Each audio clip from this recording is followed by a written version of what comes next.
This is the BBC.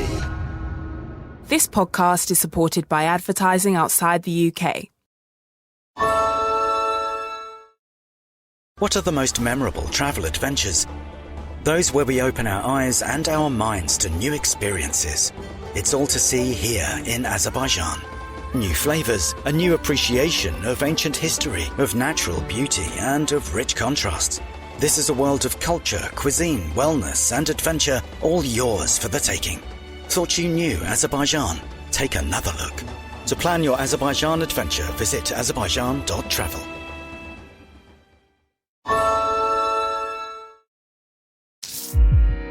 BBC Sounds. Music, radio, podcasts. Hi, I'm Nihal. Welcome to Headliners, the podcast that brings you interviews with the biggest names in entertainment, culture and the arts.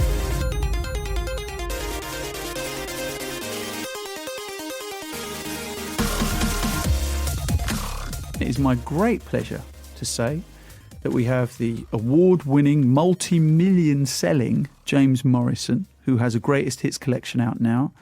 It's 15 years since his debut album, Undiscovered, hit the top of the UK album charts, and he's playing a one-off show at the Cavern Club in Liverpool tonight, ahead of a full UK tour next month.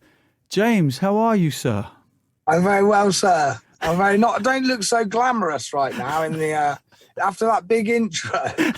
I'm just sat in the car in McDonald's. 15 years, my friend, to be making music when so many artists that you saw back in the days when you first started are perhaps no longer making music at the level you certainly are. What do you think has been the reason for your longevity? Oh, that's a difficult one for me to answer, really, because it's me. But I think I have sort of had a snapshot, obviously, because I've been doing it 15 years and I've met a lot of different artists and I've been in a lot of different situations. And a lot of the time, I think just the fact that I'm down to earth is a big factor, I think. Obviously I love music and I put music first, but then I think the whole package to me that I'm trying to give people is access to someone who is in the business rather than being like someone you can't have access to, someone who, puts barriers up every time you have a picture, or if you're doing a meet and greet, it's all a bit of a weird experience. And I just want to give people a nice experience. I want to be the artist that they can relate to, and I want to be on their level. I don't want to be in the upper echelons. I want to be in the trenches. I want to be, I'm from nothing, and so I like being that guy. I like being the guy that can talk to the fans and has pictures with them, and I don't mind talking to them, and I'm polite. I was brought up properly. I was dragged up. Yeah. I think manners go a long way, just being polite and being respectful, treating people how you want to be treated. And that's a lot of the reason why I get some of these last minute TV gigs is because they've known me across the years and they know what I'm like, and I get the job done and I'm easy to work with. There's no hassle. The biggest hassle is the music. And if I get that right, everything else is easy, really. I'm guessing it's that. I don't know. I mean, I'd like to think some of it is to do with the fact that I make tunes that people relate to, and I sing from my intention when I'm singing is to evoke emotion in people and wake up their sort of that sleeping part of their emotion that they don't really want to access because it's either painful or it's too emotional. So that's, I don't know. I think that's what I like to think it is. No, it's helps that you have songs on radio that people, you're a soundtrack to their life, and the longer it goes on, the more enriched that sort of sense of you being a part of their life gets, really. What elements, James, of coming from nothing are you super proud of and you still hold very close to you? And what are the elements that you're happy are no longer part of your life? The difficulty of being brought up in a dysfunctional family, I guess, that is like, that's not something I want to be in again. And being a parent being from that, it allows me to be a better parent, and I'm proud of that. I'm proud that I've come through the other side and I haven't let it taint me, haven't let it make me bitter about stuff. You know, it was the driving force behind me working really hard in my 20s and trying to get my music career established, because that was all I had. You know, that was it. That was my thing, you know. And if it didn't work out, I would have been playing music anyway, but not on the level that I'm at. But yeah, I remind myself of all those days where we went without food and it was a struggle, and depression and, you know, alcoholism and all the things that, you know, a lot of families go through. I just used it as the fire to, instead of thinking that that's what I am, I thought I'm going to fight my hardest to get out of that. And music was the only thing that I had that allowed me to escape it. Yeah, from a proper soulful point of view, it was a very spiritual thing for me. It wasn't just me trying to be famous or trying to get girls by playing guitar. It was later. You know, when I was 16 and the girls started showing up, I definitely got the guitar out a lot more. But from, you know, from the initial reason why I started was because it allowed me to have this spiritual space to explore that I didn't really know was there until I started singing. When there's chaos around you growing up, then did the guitar just build a wall around you with that chaos that was taking place? Yeah, in a way, it just allowed me, like, you know, I think that's why I used to like drawing, because drawing was like, you know, a visual version of it. And then as soon as I found music, it was just way more powerful. It was more immediate, you know. It affects your emotions a lot more than a picture does. So as soon as I found music, the drawing sort of took a back seat. And then, yeah, I used to just sit in my room playing my guitar, you know, like we didn't have a lot of money. So I didn't really have an option of going out or, like, you know, going to Laser Quest or whatever all the other kids were doing. I just sat with my guitar, you know, and tried to learn songs, tried to figure out Stevie Wonder songs. And a lot of the time people just sort of took the mick out of me, you know, because it wasn't a cool thing to do back then. Before X Factor and all of that, you know, playing your guitar was quite sort of geeky, I suppose. And then I moved to Cornwall, where it's a little bit more supported. The arts are a little bit more supported. And then I felt like I had some sort of support. My mates used to say, "I'll go and get your guitar and play some songs," you know. And I remember at that time it was quite a shock because I'd never had that before. What was it? Once I found that, it sort of helped with my confidence.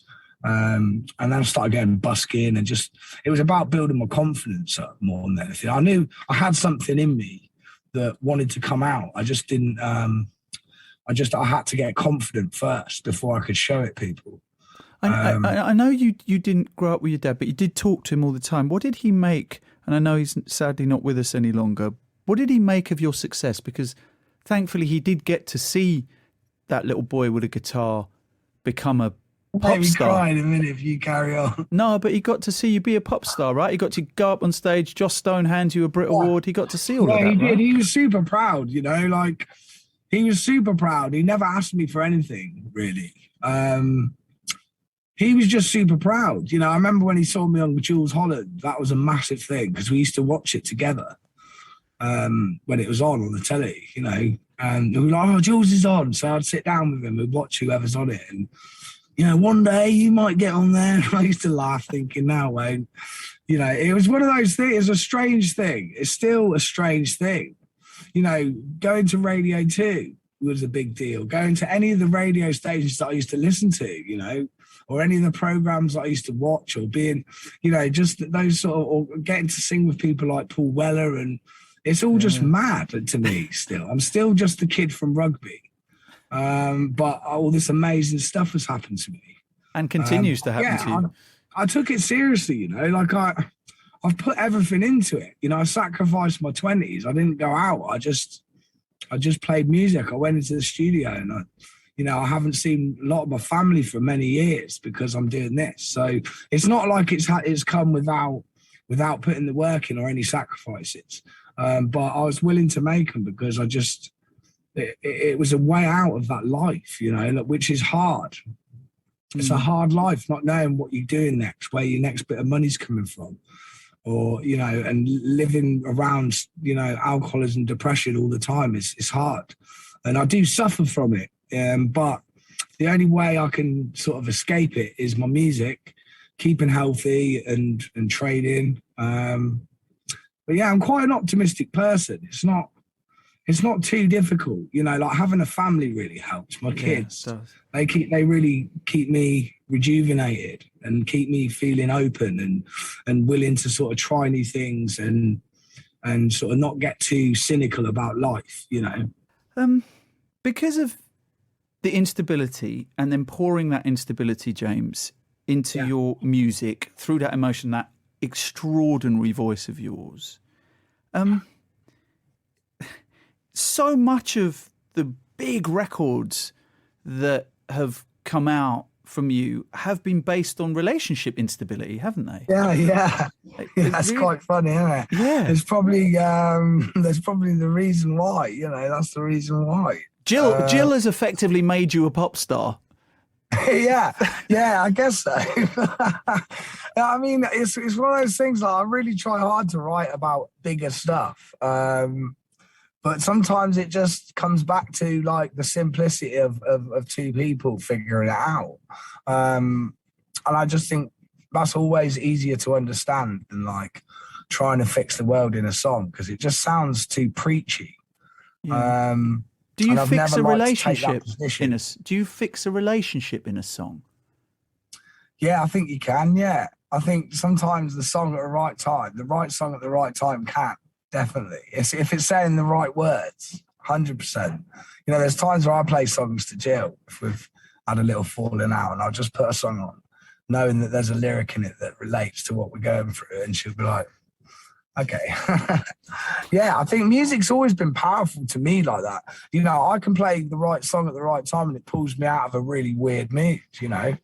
I've always been affected by music like that.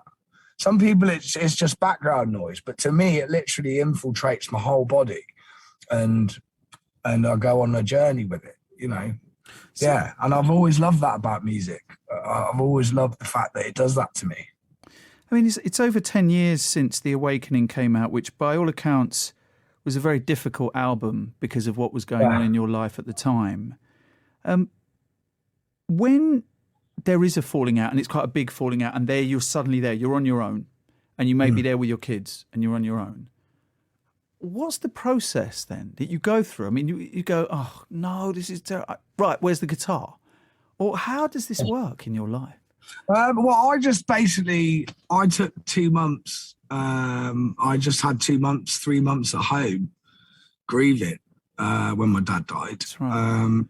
And then it was about after 3 months, I started to think I need to be proactive with my creative energy and try and do something positive with it. So that's when I started writing.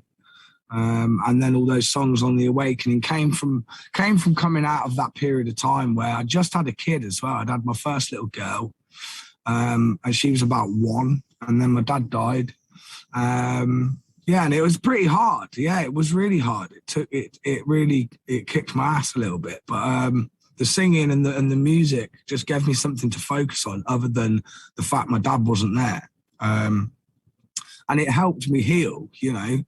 I wrote a song called In My Dreams, which was just about the fact I was waiting all the time every night to have a dream about my dad, and I never did. So I just wrote the song to kind of say to him and myself that, you know, or try and address some of the memories that I had with him, and try and, you know, write a song that when I sing it reminds me of my dad.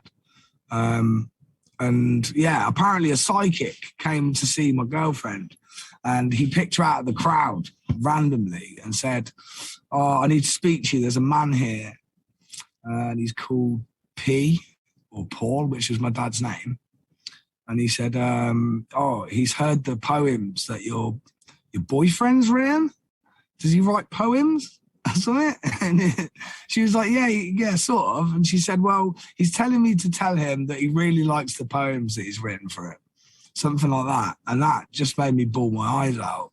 But it was confirmation to me that, that he'd heard it or something. How much like him are you?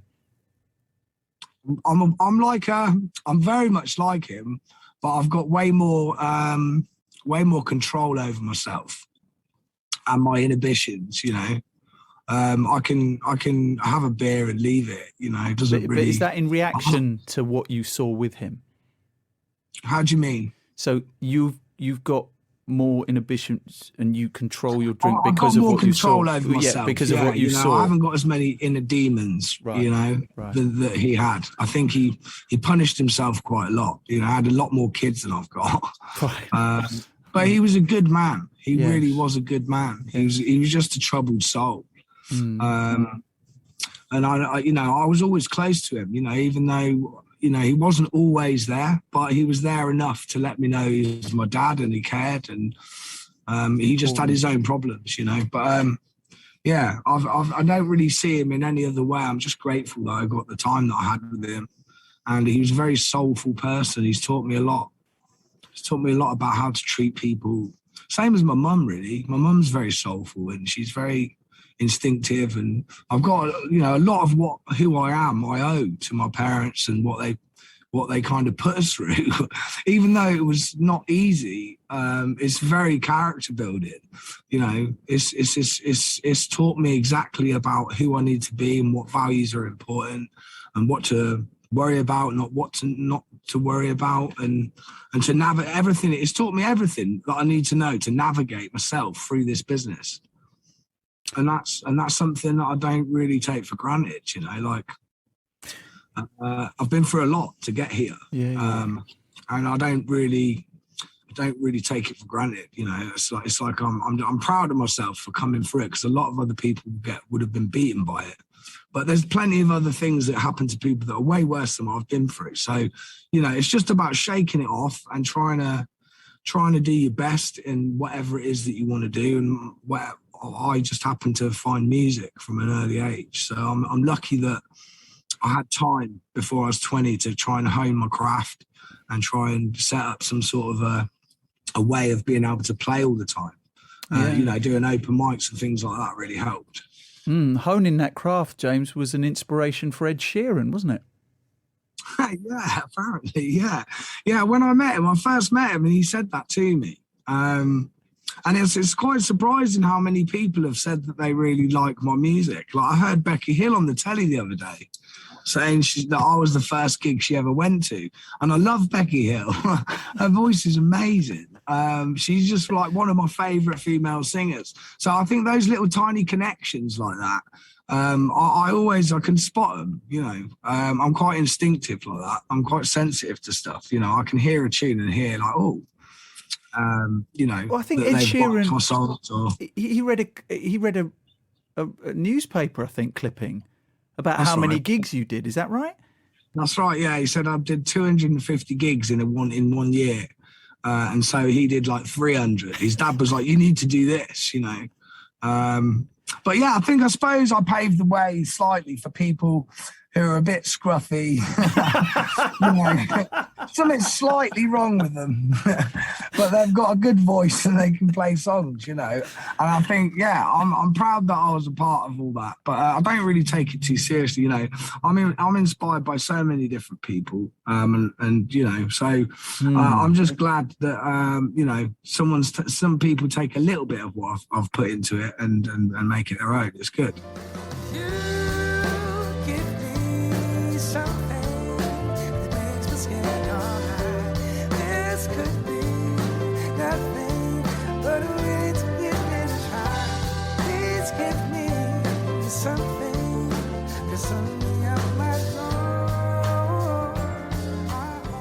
You and your other half have a falling out, right? And then you write this amazing, beautiful song. Now, that works, I'm sure, first couple of times, right? But after you get to the fourth or fifth one, is she going, yeah, all right, enough with the song, do something else, right? Like, if you want to make it, if you want to make up. She has said that to me a few times. But actually, that one, it's not like we had a falling out. I was just at a point where it was about to kick off in my career. And I didn't know which direction we were going to go in, whether we were going to go together or not, because our life at that point was splitting off into two completely different directions. And so I tried to sort of put a little bit of that in there, you know. It could be nothing, like it might not go anywhere or whatever, but I'm willing to give it a try. I just like the honesty in it. We set out to write a love song, and I started off with the lyric as like, will you stay with me in the morning? Will you hold me when I sleep? And it was a bit insipid. It was a bit too sweet. And then once we sort of tried to find a way of making it a bit rough, like as sort of rough as you can make it without actually putting the girl off wanting to be with you, because really all the song's saying is that I love you. That's kind of what it's saying. That's why it says something about, and the words that I could never say are going to come out anyway. It's like you're too scared to admit, that you're madly in love. And that was kind of where I was at. I just felt like I really loved her, but I didn't know how it was going to go. But yeah, a lot of them are based on real things, but that, it's artistic integrity. It's everything in songwriting is kind of exaggerated anyway. Apart from certain things like the In My Dreams song that just came out. But there's always elements of truth in there. But equally, you need a story, you need a journey, and it's better if the journey starts off that you're in a bad place and you come round to a good place, rather than starting off the journey saying you're perfect and you're everything I wanted and you've got nowhere to go. So I think I'm always trying to sort of bring positive out of the negative in my songwriting. And I think, obviously relationships allow that quite easy. Yeah, indeed.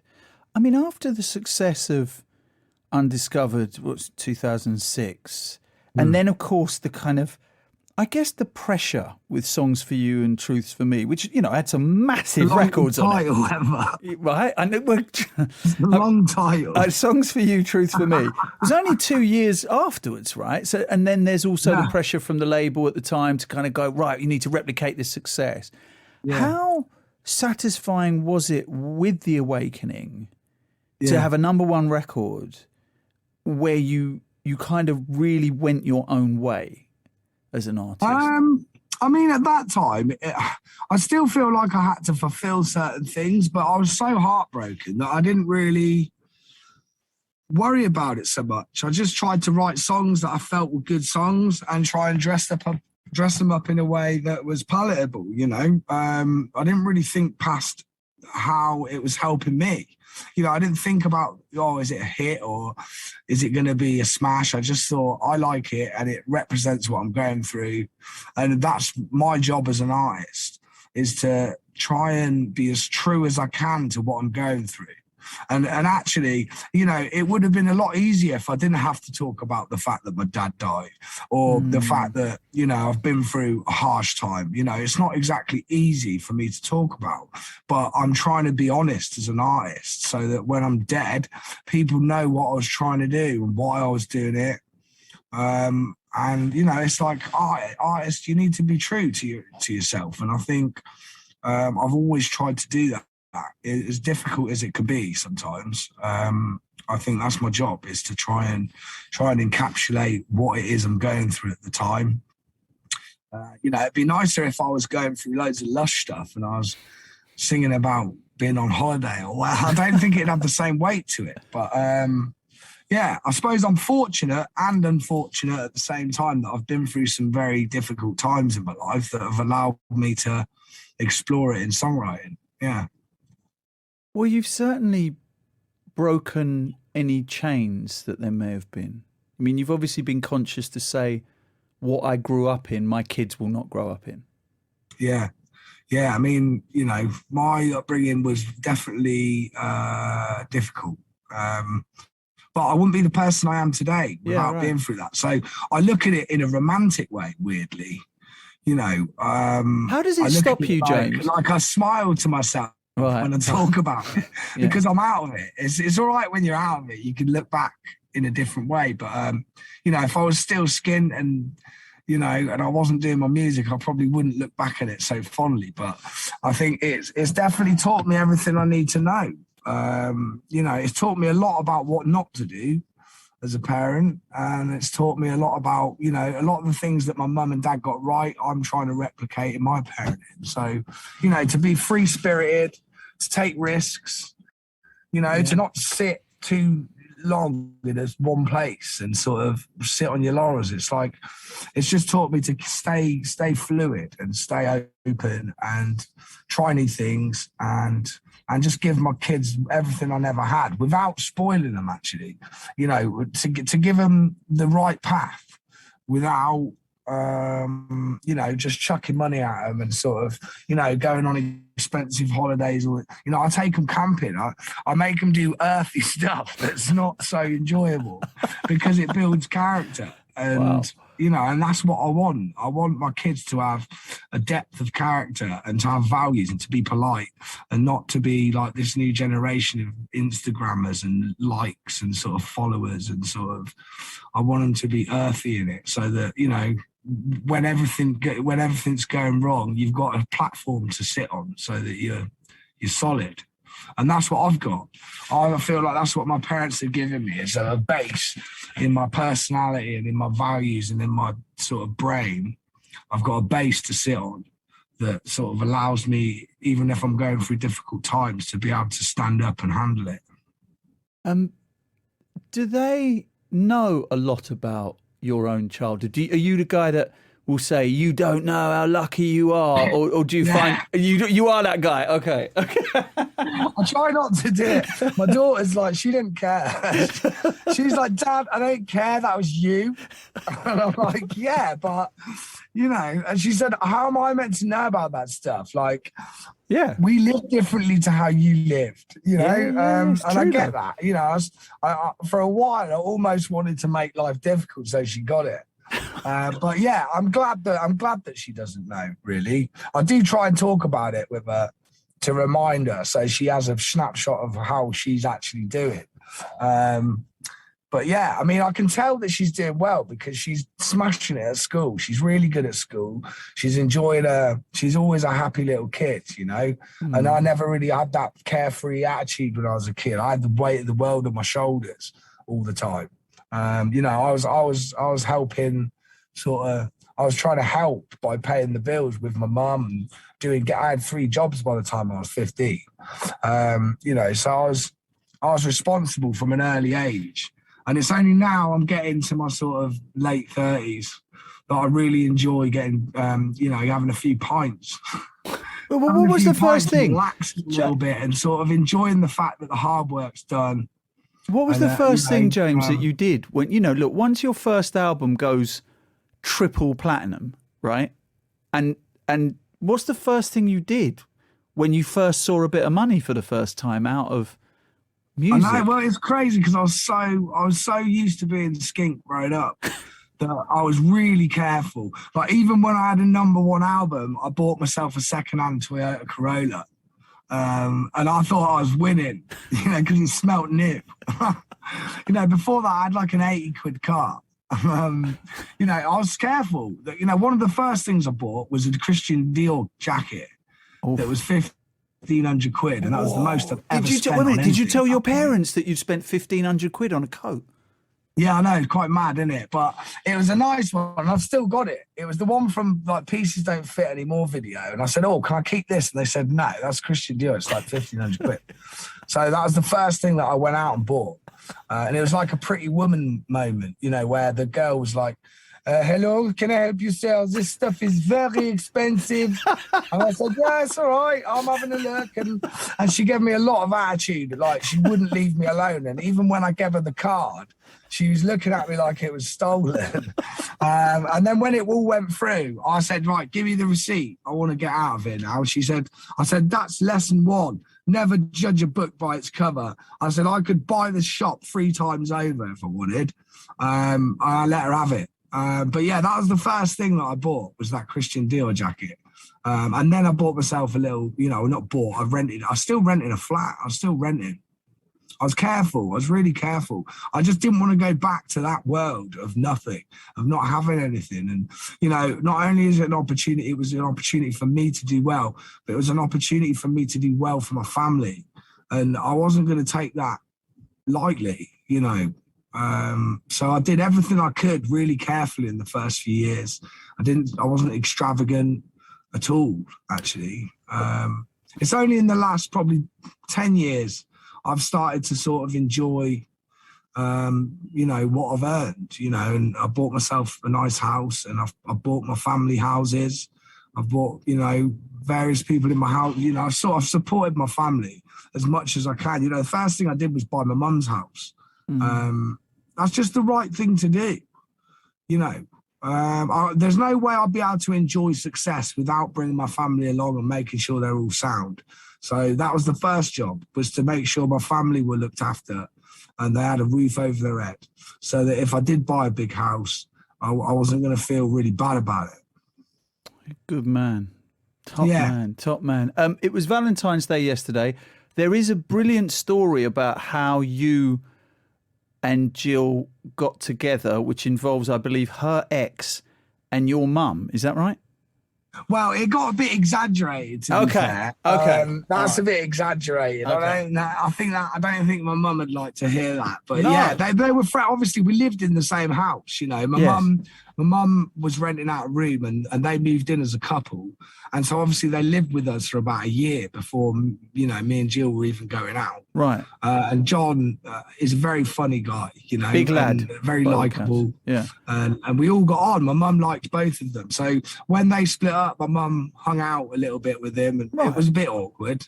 Right. But yeah, I was old enough and sort of grown up enough to deal with it. But yeah, I think the way that we met, that she was going out with another guy. And when they split up, we were living together, so it was sort of a natural progression, really. But yeah, it's like I see it like a little fairy tale, Like I sort of, my mum was the one that put me onto her. She said, "Oh, there's this girl moving in. She's absolutely gorgeous. She's got blonde, thick, curly hair and blue eyes, and she's lovely, and she's right up your street," she said. And so when I met her, when she turned around, it was like slow-mo. And I'm like, whoa, who is that? Yeah, and I immediately fell in love with her the moment I saw her. And I had to wait about a year and a half before I kissed her to see if what I felt was real. And then, it was like a proper... I had to sort of initiate. I walked over to her and I got a hand and I put it on my heart, and my heart was pounding out my chest because I was so nervous. And I said, "Look, feel that." And she was like, "What?" And I said, "That's how nervous I am."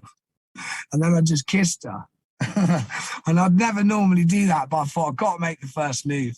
And ever since then we've been together. We've been together ever since. Oh, amazing! It's not been an easy ride though. No, we all know that, mate. We listen to the songs, I'm very honest with her, and she's honest with me, and that helps. That very much helps. James, it's lovely to speak to you. Really Thanks lovely so to much. speak to you. We could have. Gosh, you've got so much to say, man. It's amazing. Yeah, I know, I love it. I love talking to you. I love having you on the show. Same. And the album is superb. The reworking of all the songs, the new songs as well. James Morrison's greatest hits, and the tour as well. The tour is mid-March till mid-April in the UK. I got some more dates through the summer, so keep your eyes peeled if you want to come see me play. Definitely.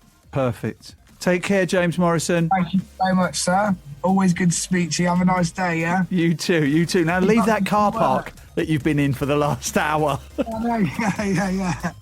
That's the glamorous life. That's what you got to do. That's what it takes. Proper showbiz.